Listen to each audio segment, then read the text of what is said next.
One more time. Thanks for tuning in, family. We back again. It was a good day. We did have that 30-man challenge. We got a lot of calls about the 30-man challenge. The last show, hey Gooch, what's going on, big fella? Thanks for tuning in. We had our brother Phil on the last show. You can catch that one on Facebook Live at Dennis Graham Clipperdome, and then we're going to also videotape that one, and we're going to put that on YouTube, Clipperdome Chronicles. I talked to Phil today. He said that he got a lot of good responses from the show, so that was pretty good. We did get some good views. We had some fun on that show.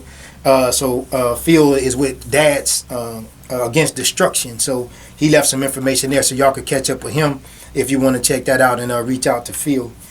Phil was at the 30-man challenge. The 30-man challenge is an excerpt that we have on the Clipperdome Chronicles. The 30-man challenge is when we get 30 men in an auditorium, and we give them cards, number from 1 to 3. I ask them questions as if they're in a relationship with the woman. Once I ask the question, the men hold up the cards. The women sit in the back, and they can see the scores. We tabulate the scores, and we use that data as statistics to further our research. So then, at that point, we have a videotape as well as the data. So then that way, people can understand that I don't give my opinion. I'm telling you what other people have taught me. That's where that comes from. So Phil was there. He had an opportunity to experience that. He was there with his colleague, Kathy. Miss Kathy was there as well. Gave us some good feedback. So that kind of kicked off this show. I'll tell you what we learned from the ladies that was not shocking, but it was different because we've heard it before. Most of the ladies at the 30-man challenge, they said that they don't trust men.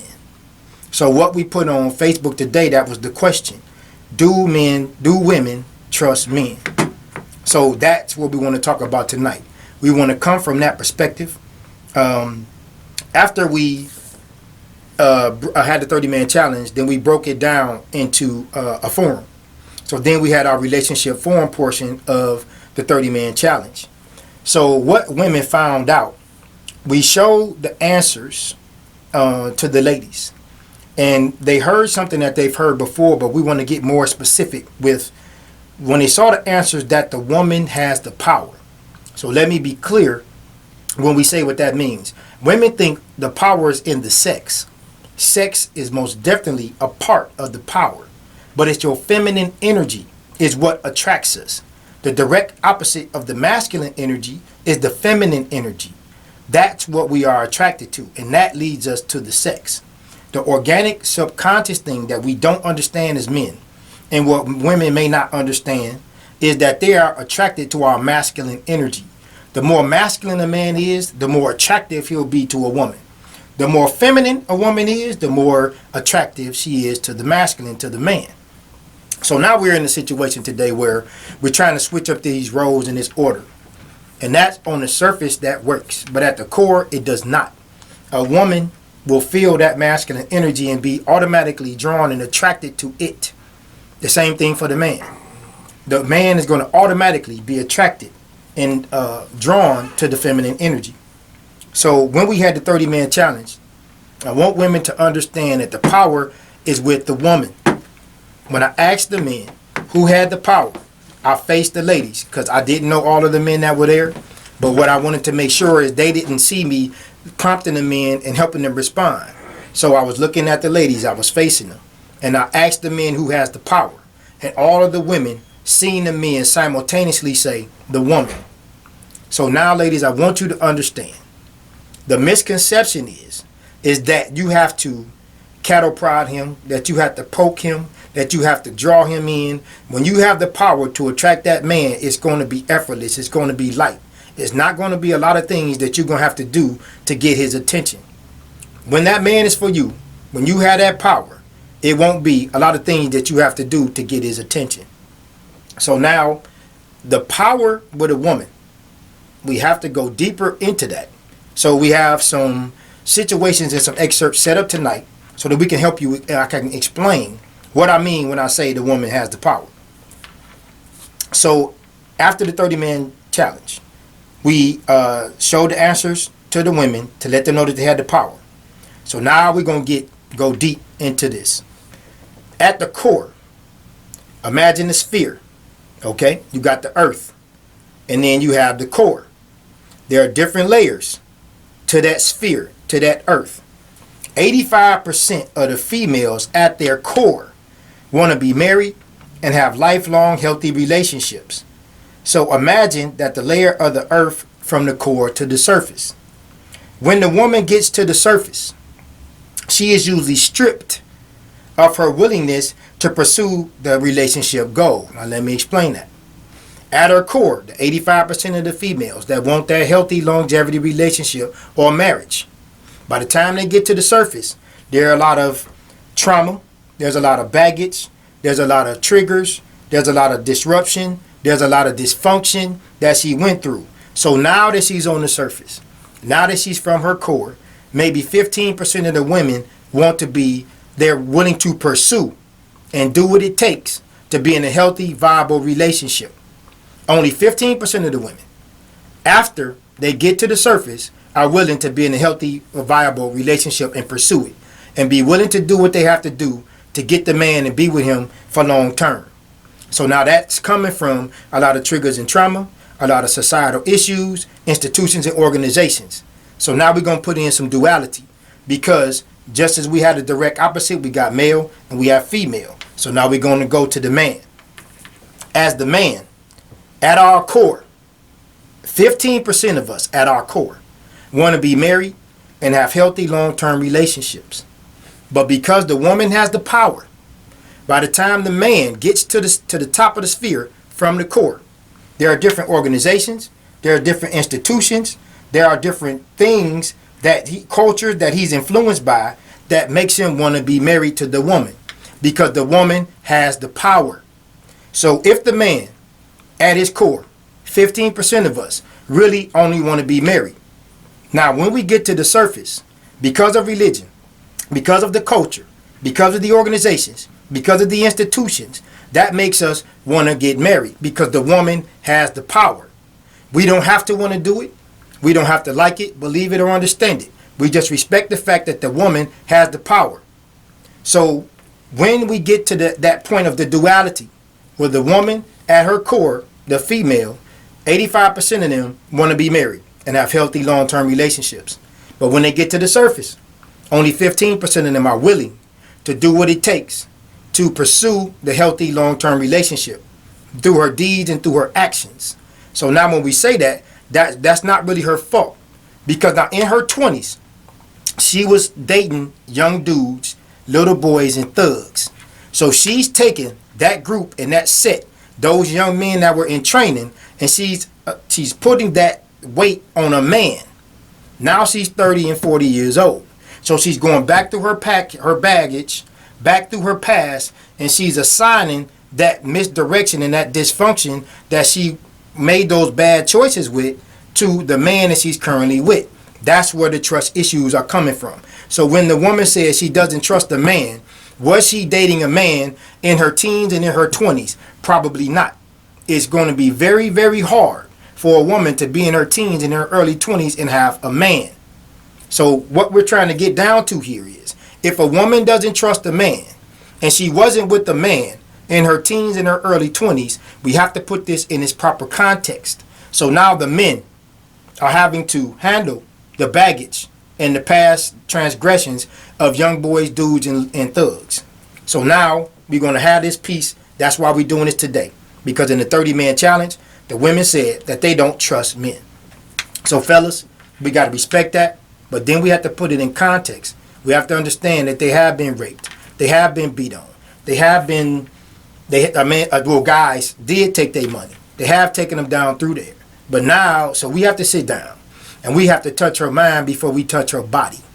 So we have to be careful about just sexing the woman. If you want to be with her, you need to sit down.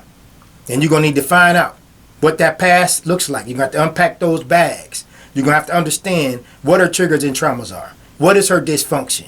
Where is it coming from? Because that's going to affect you. You need to find out.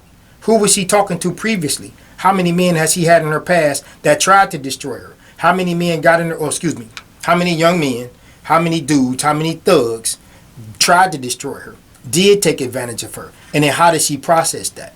So you need to put in context what she went through and what she's actually saying to you. But that's when I say you have to be a man and you have to touch her mind before you touch her body. So we're having this conversation so that you can get some tools and some skills and some resources so that you can deal with these situations and understand that it's not as simple as having sex. If you want this woman, you have to have something and come to the table and make sure that you are a man and you can handle those past transgressions with that baggage. So we went through the women not trusting us. We went through the core and then the surface of women that want to get married, and when they get to the surface after the core, that 15% that are in a position and want to pursue the healthy, viable relationship. And then we talked about the man. At our core, only 15% of us really want to be married. But after the culture, after the religion, after the institution, after the organizations, influences, then 85% of the men are willing to get married because that woman has that power. So we wanted to put this out here. We took the calls. We had the forums. We had the 30-man challenge.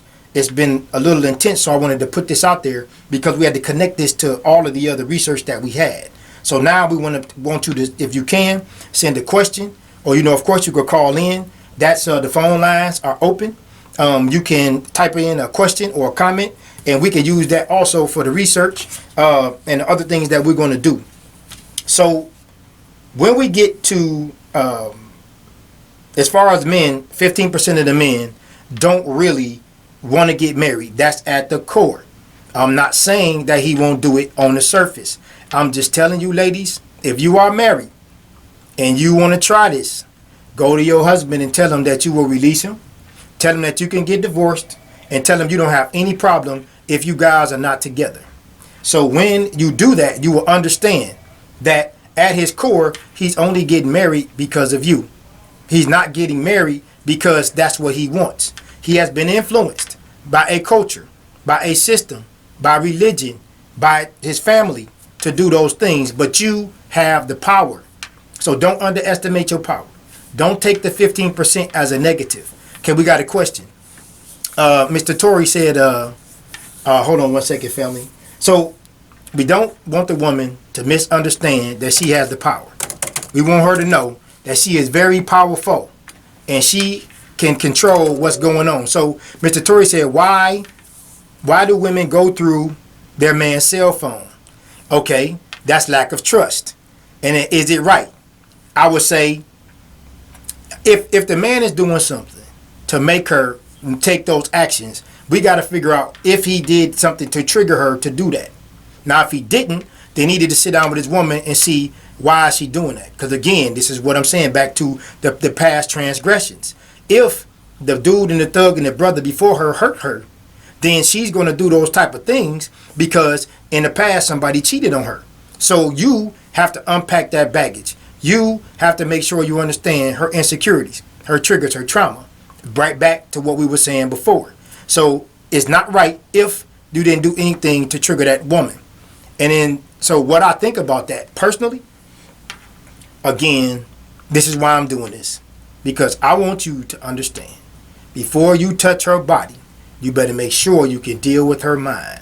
You're going to need some tools and some resources. We're not being taught about the dysfunctions and the insecurities and the baggage and all of the things that she has packed up in her mind and in her spirit, and she's unloading that off on you, which could be the very reason why she's going through your phone. That could be the very reason why she doesn't trust you. So what we have to do is be careful when we enter into these relationships. It's not always her. When something is going wrong, sometimes it's you. And she has to understand it's not always you. Sometimes it's her being triggered. Sometimes it's her being insecure. So thank you for that question, T. That's a good friend of mine calling out of Huntsville. So we're going to keep it moving. If we get another question, again, you guys can call in. You can reach us if you're listening on the air and not on Facebook. You can reach us at 615-227-1470. Again, that number is 615-227-1470. Okay, so we explained why that 15% of the men at our core may not want to get married, and then 85% of us on the surface will get married. I just want to keep those numbers because those are real numbers, and keep those in perspective. Okay. Now we must respect the non-negotiables. Okay. Okay. Hey, what's going on, J Poole? Hey, Gene, good looking out, big fella. We appreciate y'all tuning in. Okay, so when Tory, Mr. Harding just asked that question, and that's the next situation that we have that we're gonna deal with tonight, and he led us right into that. So if we have the man and the woman, men, we have to respect the non-negotiables, and so do the women. So when I say we have to respect the non-negotiables, these are things that men and women cannot debate. In our relationships today, we think that everything is debatable. Everything is not negotiable. There are some things that is just core to the man and to the woman, and it is non-negotiable if you want a healthy, long-term, viable relationship. So now I want to be clear again. Just because you don't like it, just because you don't believe it, and just because you don't understand it, doesn't mean you don't have to respect that non-negotiable. So some of the non-negotiables for the men is usually sex. That's a huge staple. So sex to a man is like a car needing gas. That's a non-negotiable for your car. If you have a car and you don't put gas in it, you may not like the smell of gas. You might think it's too high. You might not like to stop at the gas station. But regardless of how you feel, whatever you think, it doesn't matter. Because if you don't put gas in your car, it will not operate. So that is a non-negotiable. That is what sex is to a man. You cannot withhold sex, ladies, my sister.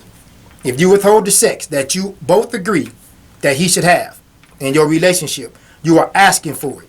Your name will be Sharon real soon, because you will be Sharon. Women call me often and they say, Dennis, he cheated on me. So I'm going to say, okay, sis, we're going to sit down and we're going to have a conversation. So first I will speak to her. I will ask her, are you having the sex consistently that you both agreed that you're supposed to have? Now, if you're doing that and she would allow me, and if he would sit down, I would usually ask the man. And 9 times out of 10, I can guarantee you without a doubt, no, 95% of the time, the man is going to say he's not receiving the sex that they both agreed he should have. We did some research for the last 10 years. I want you to understand that the biggest undersexed man is a married man. The biggest undersexed man is a married man. So the single man is having more sex than the married man. But more women get upset when their husbands cheat. So we need to understand that sex is a non-negotiable. Hold on 1 second, family. Give me 10 seconds. I'll be right back. Hold on a second. Okay. So the biggest undersexed man is a married man. So this is just the research. The problem that we're having is, why do women not understand the non-negotiable? We're talking about non-negotiables here. Sex for the man is like a car needing gas. Okay? You got, yes, you're right, Mr. Harding. You got to keep it real and communicate with each other. So now usually the communication is lost in translation. Mr. Harding, we're going to get to that one. So that non-negotiable, we have to look at both sides, because again, we do duality here. It's just not one-sided. You have to understand that if the man is not getting what he needs as a non-negotiable, then you headed for destruction. It's the same thing for the man on respect. After sex is respect. A man has to have respect at all times. That is a non-negotiable. That is not something that we are going to give up on. That's not something we're going to be too flexible about. And if you keep disrespecting him, I guarantee you, just like sex, the end is coming soon. And you're not going to like it, because you keep not understanding or respecting that non-negotiable. The next one for the man is you have to put him first. A lot of times, ladies, the men are telling me that the ladies are self-centered, the women are selfish, and they don't put him first. Now, I'm going to tell you why you need to put your man first. If he is the head of your household, if he is leading your family, if you do truly believe that, what you need to make sure of is that understand that he gets up in the morning so that he can provide for his family. He is a protector and a provider. So he needs your full attention. If you put all of your efforts behind him You are the massive assistant. You are the central nervous system to the brain. The brain gives you the creativity, the ideas, and the thoughts. But it has to travel and be transmitted through the nervous system. That is the woman. She is the spine. She is the massive assistant. There is no big I and little you. It is just us. It is one. If you take the head away from the spine is no good. If you take the spine away from the brain is no good. So again, it's duality. Again, it's together. Again, it's just one. It's not separate. It's two people working together to try to reach a common goal. So as far as we got the sex for the man, we have the respect for the man, and we have you putting the man first. And we have to understand his boundaries and not considering yourself. If he thinks that you are selfish, if he thinks that you are self-centered, and you don't put him first, and you're not understanding that he has boundaries, then that's going to be another point to lead you to destruction very soon. Now, those are just some staples, some huge non-negotiables that brothers have taught me over a period of time. So now we're going to move to the woman, fellas. Now, for the ladies. Fellas, her non-negotiable, she must have your protection. That's a period. If she doesn't feel safe with you, she's going to go and find somebody that can make her feel safe. Your protection is connected to her security. So she must feel protected so that she can feel secure. Your provisions, when you are providing, your provisions is connected to her security. Whether that be your home, whether that be your job, you must have those things in place, because if you don't, you're going to have some very serious problems with that woman coming very soon. So your protection is connected to her security. Your provisions is connected to her security. Now you must put her first. Now when we say that, we know you have children. You may have children, you may have family. But she has to feel that she's number two if it's behind the children, or number one if there's nobody in front of her as far as the children are concerned. You cannot put things in front of your woman or your wife and expect to have a healthy long-term relationship. We must have an intimate and personal connection with our woman. That's another non-negotiable. She wants your the intimacy. It could just be lighting a candle. It could be rubbing her feet, giving her a massage. It could be just telling her, sitting down having that conversation. You know, she's laying up on your chest. Y'all sitting on the couch. You might read her a book. Maybe you write her a poem, whatever it is that you do. That intimate connection, that personal touch. She needs that. That's a non-negotiable. She needs you to do those things from time to time. When she needs you to have she needs you also to have a solid long-term vision. So when I say that, a woman will help you execute. She will be by your side. She will be your massive assistant. She will have your back if you have a solid long-term vision with execution. So now, if you don't have the experience to execute, then you find somebody that's wiser than you. That's part of the definition of a man. Get somebody or some counsel or some people or some other brothers who have the experience, who have been through it, who can help you execute that vision, so that you can take that information to her, so that you can explain that vision step by step in that process and help her to understand that you're doing this together. Y'all doing this as a unit. It's not just her by herself. It's you guys working together. So those are the non-negotiables as far as men and women are concerned. So I want you to understand that if you don't have those components in place, I guarantee you your relationship is going to go sour, or it won't be as fruitful as it can be. You're going to be dragging her or dragging him along with you, and that's going to create a lot of strife and a lot of dysfunction. Okay, we want to move on to judging. We talked about at the 30-man challenge, it was a lot of judging going on. Okay, hey, we got, hey, Toy, what's going on? My cousins checked in. Yeah, we got Jay Poole, we got Toy. Hey, thank y'all for tuning in. So, judging your spouse. We want to be careful about judging our spouse. It's okay to make an assessment. We want to make sure that we making sure that it's coming from love and a peaceful place. We must never put ourselves in a position to compete with our spouse. We must always be there to compliment. I want to say, when you judging, it's okay to give your assessment. It's okay to tell them how you feel. But you want to make sure that it's coming from love and peace. And you want to make sure that it's not coming from a position of competition. Because in the competition, somebody must win and somebody must lose. And you never want to compete against yourself. If you are one, if that is your wife or your husband, or if that's your spouse, excuse me, and you're moving toward the healthy longevity situation, you don't want to compete against yourself. That is not wise, and it is not healthy for the relationship. We want to understand when we're judging. We want to understand when we're giving our assessment. We want to understand that we both have past trauma. We both have unresolved issues. We both have insecurities. We both have inhibitions. We both have triggers and trauma and dysfunction. So we want to take all of that into consideration, that you may be talking to a broken person.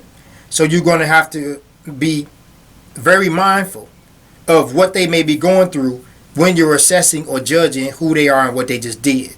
Because you are broken just as well. We all have these issues. We all have these things inside of us to a certain degree. Some have more of them than others, but we all have them. So when we're assessing our spouse, when we're assessing other people that's close to us in our relationships, we want to make sure we take into consideration that they may have unresolved issues. They may have insecurities. They may have inhibitions. They may have their triggers and traumas and their dysfunction. So we don't want to be so hard on people. We don't want to make them think that they're the only ones with the problem. So we want to be very sensitive. We want to make sure they understand that we're here for them. We want to compliment and we do not want to compete. Miss Monica, what's going on? Thank you for tuning in. Okay, so we went over the judging part with our spouse. We want to make sure we're competing. We're not competing, but that we're complimenting. Because in the competition, somebody has to win and somebody has to lose. That is not what we are trying to do when we are trying to be one. Today, in our relationships, we are too grown. We are too educated. We are too smart. We are too independent. We are too busy. We are too overstimulated. We have to put order back into our relationships. We have to put it in context. We have to put it back into perspective. You can't be an independent individual. You can't be too grown when you're living above correction. You can't be too educated to where your time is going to the school or going to your studies and then you're neglecting your family. You can't be too smart to where you can't listen to your spouse or your family members. You can't be too independent, because in independence, the definition of independence is to stand alone without assistance. To stand alone without assistance, no help at all. So if you are with a man, he is a protector and a provider, and he is going to have some authority in your life to a certain degree. If the man is with a woman, she is a massive assistant. She is there to assist you. You can't be independent if she is your massive assistant and you are trying to become one and move in the same direction with your goals and objectives. So we don't want to be too grown. We don't want to be too educated. We don't want to be too smart. We don't want to be too independent. We don't want to be too busy. And we don't want to be too overstimulated. When we say today, being too busy, we all call people. We send out the text messages. We send out the emails. Every time we try to catch up with somebody, a lot of times it's hard to catch our loved ones. It's hard to catch people that we want to get in contact with, because everybody is moving around so much. 30 years ago, our relationships were much tighter and much closer. So now with all the technology, the same 24 hours in a day, how can we be so busy and miss each other so much if we are so connected through social media, if we are so connected through Instagram, if we are so connected through the emails, if we're so connected through Facebook? Why are our relationships hurting so bad today? 30 years ago, we didn't have any of this. But there was more cohesion, there was more understanding, there was less lack of communication, and we had healthier relationships. So I want to make sure that everybody is taking a look at that in their relationships, because you don't want to be too grown, you don't want to be too educated, you don't want to be too smart, too independent, you don't want to be too busy or too overstimulated. So we need to look into that, make sure that's not what we're doing, and that's going to impact your partner in a huge way. Ask him or her, are you too grown sometimes? Do they think that? Ask them, do they think you're too educated? Ask them, do they think you're too smart at times? Ask them, do they think you're too independent? Ask them, do they think you're too busy? Ask them, do they think you're overstimulated? Overstimulated is just when you got the cell phone going on, you got the business, you have your friends, you have different organizations, you have the church, you're trying to take care of your family, you're trying to take trips, you're trying to build a business, you're trying to take care of all of these things, pay the bills at the house, maybe add on to the house, maybe move. It's a lot of things going on. So we have to get back to some perspective. We have to get back down to the basics. We're going to move on. A lot of sisters said that men act like babies at times. So we've all heard that men act like babies at times. So now we want to go a little deeper into that. If anybody have any questions, if anybody want to type a comment, you hear something you hear, something that you like and something you don't like, that's fine. It's okay. You can reach us at 615 if you want to call in live, 227-1470, or you could type in your answer live on Facebook. So when women say that men at times act like babies, because the woman is a nurturer and a caregiver, perhaps sometimes she can overdo it with the nurturing and the caregiving and be responsible for him acting like a baby. I want to say that again. I'm not blaming the woman. I'm saying because she is a nurturer and a caregiver, perhaps sometimes she can overdo it with the nurturing and the caregiving. So now I'm going to go to the flip side with the men. The men say that the women are spoiled and the women do not listen. Perhaps the man, because he is a protector and a provider, maybe we overdo it at times. And at the end of the day, the woman will say that we created that spoiled monster. I want to go over that one again also. On the flip side, men say that women are spoiled and they don't like to listen. So perhaps because we are protectors and providers, perhaps we overdo it with the protection and the provision.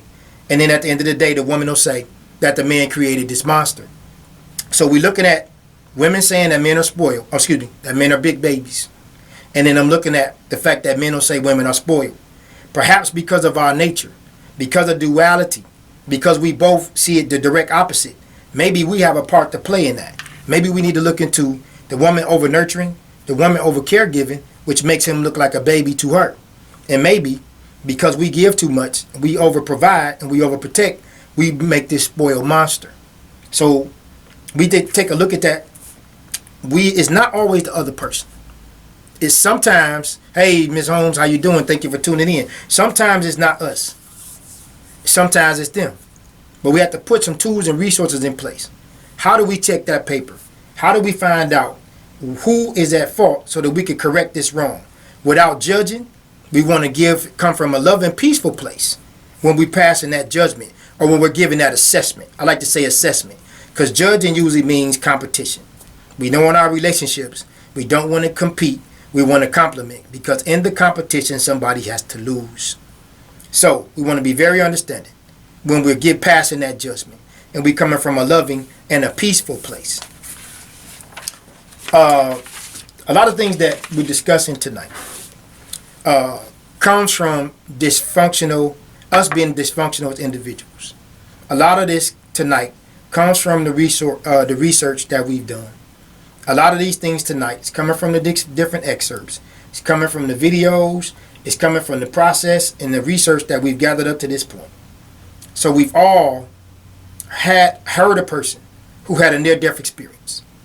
When somebody's had a near-death experience, that person, when they come back and they have that life-altering change, it usually changes their entire perspective on life. So when you have a near-death experience and you have your entire life perspective changed, they don't usually get stuck on the small things like we do in our everyday today life. They don't usually have they have much more clarity in what's important, the good and the bad, and what's necessary. What if we didn't have to have a near-death experience? What if we didn't almost have to die to see life with much more clarity and much more simplicity? What if we didn't have to almost die before we could see our spouse, before we could see our mother and father, before we could see our children, before we could see our life situations with much more clarity and simplicity?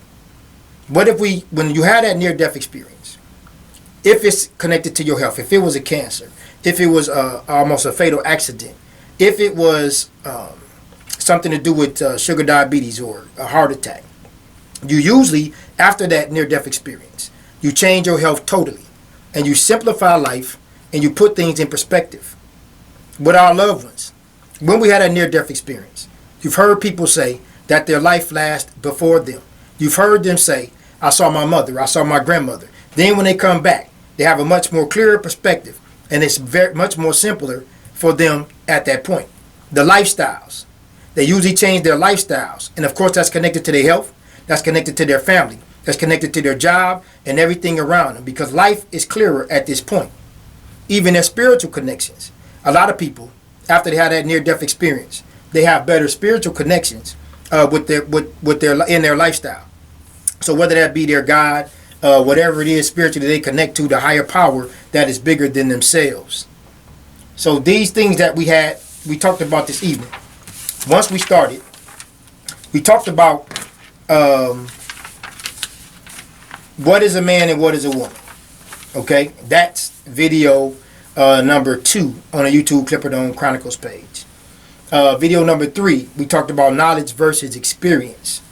We talked about video number 4, which is perception versus reality. How we see men and women. What we think is there versus what's actually there. When we were talking about coming from the core and going to the surface in our relationships, what you think you see is probably not what your partner sees. You have a perception versus their reality. And that's where we need to sit down and have the communication. But we do understand that communication is sometimes lost in our translation. We also touched on video number 5. That's also on the Clipperdome Chronicles YouTube page. It's called the triple sixes. That's called the ideal man. So now he could be 6 feet tall, have a 6-figure income, and have a 6-pack. That ideal man with that triple sixes could be your devil. That could have been the dude. That could have been the thug. That could have been the guy that hurt you in your past. That could have been the one in your teens or in your early 20s or maybe your early 30s that set the pace for the race for the man that you're charging with your hurt, with your dysfunction, with your insecurities, with your trauma. A man probably didn't do that to you. In your teens and in your early 20s, it's very highly unlikely that you were dating a man. This is not what we're teaching our daughters. A lot of times, in your 20s and in your teens, you were with a young man or a boy and he was in training.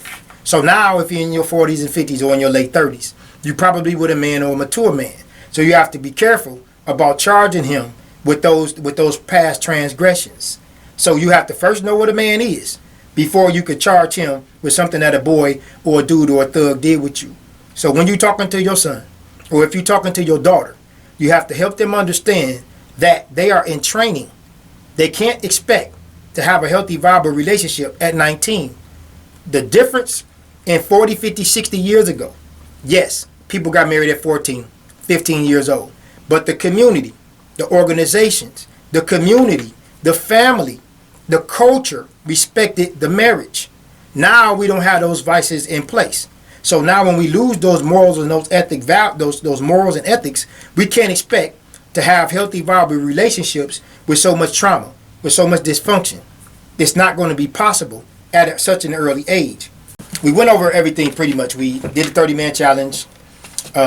We went into women not trusting men. That's what that was the general consensus that we got from the 30-man challenge. That wasn't shocking. It wasn't new, but for the fellas to hear that in a setting like that, I think that was probably one of their first times, if not the first time. It's very few times they've been able to sit and hear women sound off like that and give them some unadulterated truth. Hey Phil, what's going on, big fella? Yeah, that's my man Phil. He was on the show with us from Dad's Against Destruction. So we're gonna we covered everything that we wanted to cover today. So our next, we have a promotion coming up. We have another forum coming up. So what we'll do is we'll post that coming up Thursday, Friday. So you'll know about it, about the show on Monday. So next week or the week prior to that, the week after next, we'll have that date locked and set for you. And you guys can come on out and hope you can enjoy a forum with us. So we want you to take this information. We want you to test this information. We want you to try this information. We want you to take it to the barbershop or take it to the hair salon. Take it to the job or take it to the church. Remember, you don't have to like it, believe it, or understand it. You just must respect it. Again, this is the Clipperdome Chronicles. Thank you.